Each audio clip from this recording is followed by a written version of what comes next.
વધારે નફો મેળવો હોય તો ક્વિનાલ ફોસ કે જે 2 મિલી 1 લીટર પાણી બેન જે છંટકાવ કરીએ તો આ જીવાતનું આપણે અસરકારક નિયંત્રણ થાય. બીજું એમાં પીળિયા નામનો રોગ આવે છે કે જે અત્યારે સૌથી મોટામાં મોટો એક પ્રશ્ન છે કે ભાઈ આ પીળિયો રોગ શું છે કે ભાઈ વાયરસથી થતો રોગ છે અને એ સફેદ માખીથી ફેલાય છે. એટલે સફેદ માખીના નિયંત્રણ માટે આપણે કોઈ પણ દવા છાંટીએ એને બદલે જો ઇમિડાક્લોપ્રિડ 10 મિલી અથવા તો એસિટામિપ્રિડ 5 થી 7 ગ્રામ 10 લીટર પાણી ભેળવીને છંટકાવ કરીએ અને આ વાહકનો જો આપણે કંટ્રોલમાં કરી શકીએ તો આપણે આ રોગનો ફેલાવો અટકાવી શકીએ છીએ અને તો જ આપણે પાક સારી રીતના લઈ શકાય. બરાબર છે. રાજકોટથી નિઝામુદ્દીન ભાઈ અત્યારે આપણી સાથે ફોન લાઈન પર જોડાયા છે. હેલો. હાજી. હા, નમસ્કાર. એ કહું મારે ચોમાસું મરચી વાવી છે તો એનો રોગ કઈ આપણે કરીએ જી? ચોમાસું મરચીમાં વાવેતરમાં કયા રોગ આવે ને એનું કેવી રીતે નિયંત્રણ લઈ શકાય વિશે ચોક્કસથી આપણા નિષ્ણાત આપને ઉત્તર આપશે, પરંતુ સમય થયો છે નાનકડા વિરામનો, તો મળીએ વિરામ બાદ.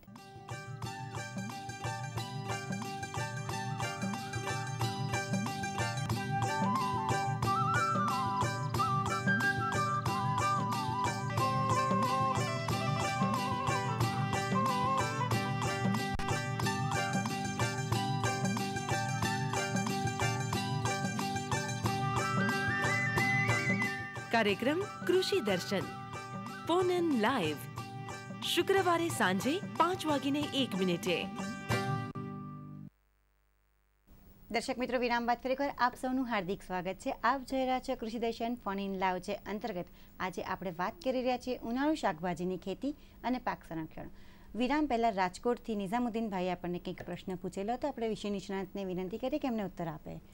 સર, અને નિઝામુદ્દીન ભાઈ, તમારે મરચીમાં ચોમાસું મરચી કરવી છે ને, તો એમાં કયા કયા રોગ ને કઈ કઈ જીવાત આવે છે એ માટેનો પ્રશ્ન હતો. તો ચોમાસામાં કે કોઈ પણ સિઝનમાં મરચી કરીએ એટલે એમાં એક થ્રિપ્સ નામની જીવાત ખાસ યાદ રાખવી પડે. આ શું છે, તમારા કુકડાનો રોગે કરે અને એ એના બચ્ચા અને પૂગ પાનમાંથી રસ ચૂસે. એને લઈને જે તમે ટીવીના સ્ક્રીન પર જોતા હશો કે પાન આ રીતના કોકરાઈ જાય અને એની પર ફળ અને ફૂલ બેસે નહીં અને તમારે જુઓ એવો પાક લઈ શકાય નહીં.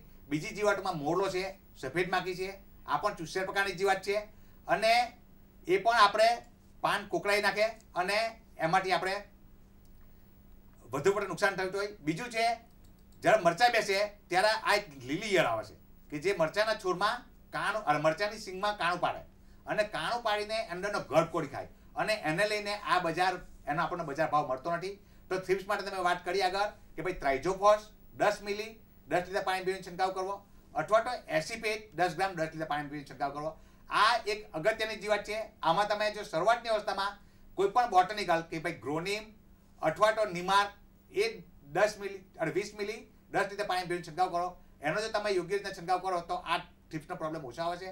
જ્યારે તમે મરચાં ઉતારતા હોય ત્યારે તકેદારી એ રાખવી કે બહુ આપણે જે રાસાયણિક દવા છે એનો વપરાશ કરવો નહીં. બીજું કે લીલીયરની વાત કરીએ તો લીલીયરના ફેરોમેન ટ્રેપ આપણે બજારમાં મળે છે કે જે આપણને બહુ ઓછી કિંમતે મળે અને એના નર ફૂદાનો નાશ થાય અને એને ભાવિ પેઢી આપણે અટકાવી શકીએ. એ સિવાય બીટી પાવડર અથવા તો એનું એનપીવી મળતું છે. આ એનપીવી સ્પેશિયલાઇઝ છે કે ભાઈ તમે લીલીયરનું એનપીવી વાપરો તો એને આપણે લીલીયરને જ નુકસાન કરે અને લીલીયરને જ મારે. એના સાથે આપણે જે પેરાસાઇટ અને પ્રિડેટર હોય એને પણ મારે નહીં ને એનું પણ આપણને રક્ષણ મળે. તો આ રીતના જો તમે એની રોગ જીવાતનું નિયંત્રણ કરો તો તેનો આપણે સારો આર્થિક નફો મેળવી શકીએ છીએ. બરાબર છે. અત્યારે આપણી સાથે એક દર્શક મિત્ર સુરેશભાઈ ફોન લાઈન પર જોડાયા છે. હેલો. હા સાહેબ, હલો. હાજી, નમસ્કાર સુરેશભાઈ. નમસ્કાર. આપણે સાહેબ પાણીનો EC 2.92 તો એમાં ક્યાં ક્યાં શાકભાજી લઈ શકાય? પાણીનો EC 2.92 છે તો હા, એની અંદર કયા કયા શાકભાજી લઈ શકાય એવો પ્રશ્ન છે. કયો વિસ્તાર છે સુરેશભાઈ? જેતપુરથી સુરેશભાઈ આપણને સંપર્ક કરેલો હતો. જુનાગઢની બાજુમાં જેતપુર આવેલું છે. વિરેન્દ્રસિંહજી આપ શું કહેશો? આપનો ખેડૂતભાઈ ખૂબ સારો પ્રશ્ન છે. હવે જુનાગઢની બાજુમાં જે જેતપુર છે એ વિસ્તાર તો આમ તો ઘણો સારો ગણાય છે. તો જે 2 PH જેટલો હોય તો એની અંદર ટામેટા રીંગણ તો તમે ખાસ લઈ શકો છો. સાથે સાથે ગુવાર છે, ચોળી છે, પરવળ છે, ટીંડોળા છે, એની પણ વેલાવાળા શાકભાજીઓની પણ તમે ખેતી કરી શકો છો. બરાબર છે. ભરૂચથી કેશવભાઈ બાલોટાએ આપણને ફોન કરેલો છે. હલો કેશવભાઈ. હેલો. હા કેશવભાઈ, નમસ્કાર. નમસ્કાર. આપનો પ્રશ્ન જણાવો. હેલો કેશવભાઈ, અમે આપને સાંભળી રહ્યા છીએ. આપનો પ્રશ્ન જણાવો. હવે અમારે પ્રશ્ન એવો છે કે પરવળની અત્યારે સિઝન ચાલી રહેલી છે. હમ હવે એમાં અમારા હાંસોદ તાલુકો, સુરત જિલ્લાનો ઓલપાડ તાલુકો, અંકલેશ્વર તાલુકો, એમાં ખેડૂતો લગભગ એવા નાસીપાસ થયા છે કે એમાં કોઈ પરવળની અમુક ગામમાંથી 5-10% ખેડૂતને સફળતા મળે છે, બાકીનો કોઈ લાગ જ નથી. અને એકદમ પરવળ કઈ ફૂગનાશક છે જમીનમાં કે ફૂગનાશકનો ઉપયોગ પુષ્કળ કરીએ છીએ, પણ હવે એનો લાગ જ નથી.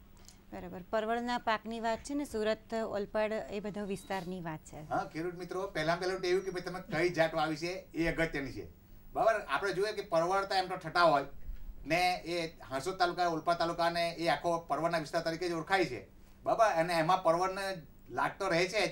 હવે તમે કઈ જાત વાવી છે અને એમાં શું કારણભૂત છે એ માટે જો તમે રૂબરૂ તમે અમારા ભરૂચ નવસારી કૃષિ યુનિવર્સિટી ભરૂચ કેન્દ્ર પર જો આવો તમારો સેમ્પલ લઈને, તો જ તમે એનું યોગ્ય માર્ગદર્શન આપી શકાય. બાકી જો તમારા વેલા સુકાઈ જતા હોય કે કંઈ બીજું સુકાઈ જતું હોય તો એ આપણે કહી શકીએ કે ભાઈ વેલા સુકાઈ જાય કે પરવળમાં ગાંઠ થઈ ગઈ હોય તો એને લઈને વેલાનો સુકારો થાય તો એ ગાંઠિયા એનું આપણે નિયંત્રણ કરીએ. બીજું કે પાન કોકરાઈ જતા હોય. હવે તમારો પ્રશ્ન એવું છે કે ભાઈ પરવળનો લાગ રહેતો નથી, પણ હવે શેને લીધે રહેતો નથી એ તો તમે અથવા તમે વિસ્તારથી કંઈ જણાવો તો કે એમનો યોગ્ય જવાબ આપી શકાય. બરાબર છે. અત્યારે આપણી સાથે ભમરાભાઈ સુથાર ડીસાથી ફોન લાઈન પર જોડાયા છે. હેલો. અરે મેડમ, અમારે મરચો વાવેલી છે તો કવાઈને પડી જાય છે. મરચા? હા, મરચા. હા, મરચાનો ફરી એક વખત પ્રશ્ન આવેલો છે કે મરચાનું વાવેતર કરેલું છે પરંતુ એ ખરી જતા હોય છે. ડીસાથી ફોન કરેલો છે. હા ભાઈ, એ પણ અગાઉ વાત થઈ કે અત્યારે તમે તાપમાન જ જુઓ કે ભાઈ આટલું બધું તાપમાન છે, એને લઈને મરચીને આપણે બહુ ઉનાળામાં આપણે લેવું સલાહભર્યું ગણતા નથી.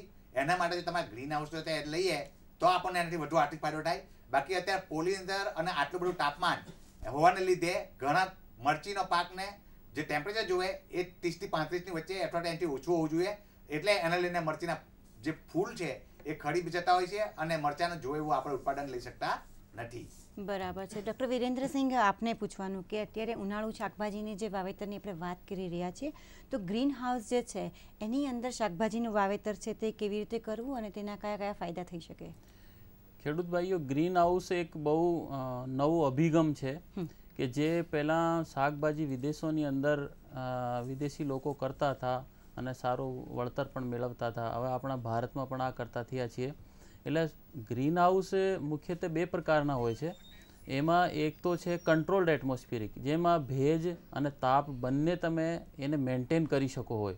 એ જુદી જુદી મશીનરીઓથી તમે એને મેન્ટેન કરો કે તાપ વધારે હોય તો અંદર તમે ફોગર ચલાવીને એ તાપ ઓછો કરી શકો છો. પછી એની અંદર મોટા મોટા બે પ્રકારના ફેન હોય. એક ફેન હોય જો સામેની બાજુમાં હોય અને બીજી બાજુ એમાં પેડ હોય. તો એ પેડમાંથી ઉપરથી પાણી ઝરતો હોય અને સામેની બાજુમાં એ પંખા હોય. તો પંખા એકદમ ફોર્સથી હવા એકદમ ખેંચતા હોય તો પાછળના ભાગેથી જો પેડમાંથી ઠંડુ પવન આવીને અંદર એકદમ એસી જેવું વાતાવરણ ક્રિએટ કરી દે છે. સાથે સાથે એમાં વચ્ચે જે રોટેટર ફેન્સ પણ મૂકવામાં આવે કે કોઈ પણ એક જગ્યા ઉપર વધારે ભેજ ન રહી શકે અને ચારેય ખૂણેમાં એક સરખો ભેજ એમાં મળી રહે.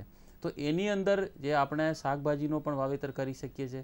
બીજી પ્રકારનો જે છે કંટ્રોલ્ડ એટમોસ્ફિયરિકની સાથે નેચરલી વેન્ટિલેટેડ, એટલે કે નેચર સાથે આપણે મળીને જે પ્રકારનો ગ્રીન હાઉસની સ્થાપના કરીએ છીએ એ નેચરલી વેન્ટિલેટેડ કહેવાય.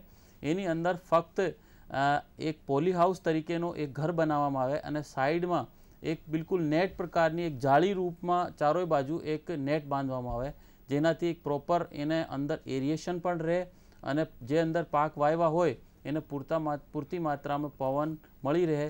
સાથે સાથે જે બહારથી આવતા રોગો હોય કે જીવાતો હોય એ ડાયરેક્ટ ફસલ ઉપર અટેક નહીં કરી શકે. તો એની અંદર તમે સાથે સાથે આ નર્સરી પણ તૈયાર કરી શકો છો.